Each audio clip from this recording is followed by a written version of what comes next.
Throughout the Trump administration, including the 2020 presidential campaign, we here at Ring of Fire talked about the fact, along with everybody else in the media, by the way, talked about the fact that Donald Trump did not like to pay the bills to the cities where he would hold his massive rallies. And these cities incurred hundreds of thousands of dollars in costs that the Trump campaign, by the way, signed contracts saying we would reimburse you for.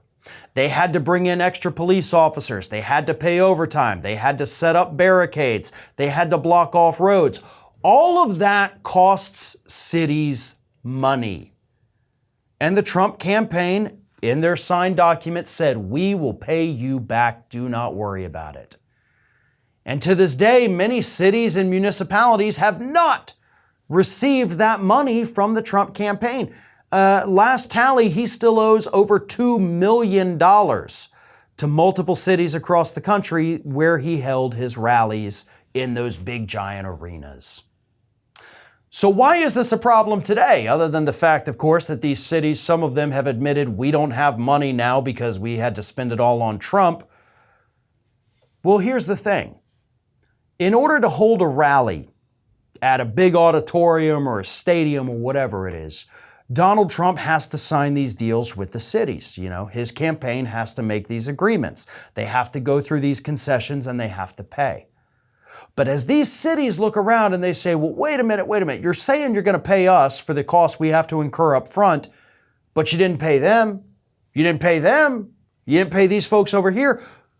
So I'm inclined to decline your offer to come and do a rally, which they have the authority to do.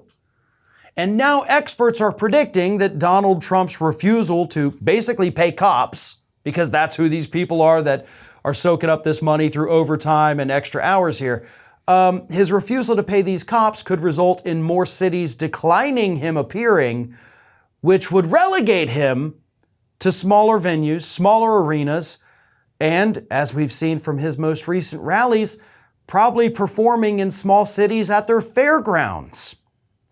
Not exactly the venue that you would expect for a multi-billionaire who once shat upon a golden toilet, but that is what Trump has been reduced to because he refuses to pay his bills. And the weird, wacky thing about all of this is that it's not like the campaign doesn't have the money to do it. He could have paid them through all of the money that he had raised with his Save America PAC or the Make America Great Again PAC. He's got millions and millions of dollars. He could pay these cities off, get the bills out of the red, and he wouldn't even notice the money's gone.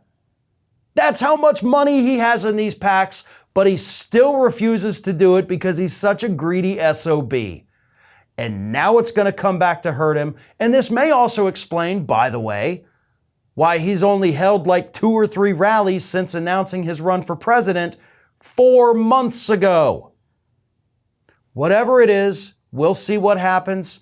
Don't expect him to pack out arenas with 20,000 people, probably be smaller fairground setups under the big tent, which is probably more fitting for Donald Trump's circus-style rallies, holding about 5,000 people, until, of course, they pile out 15 minutes in, which is what's been happening at his most recent rallies. So smaller rallies, fewer people, but of course, a bunch of cities still waiting on their hundreds of thousands of dollars from the Trump campaign. If you can't get enough Ring of Fire, we encourage everyone to subscribe to our channel for fresh video content 7 days a week. And for even more from me, you can follow me on all social media outlets, Twitter, Facebook, and Instagram at Fair and Balanced.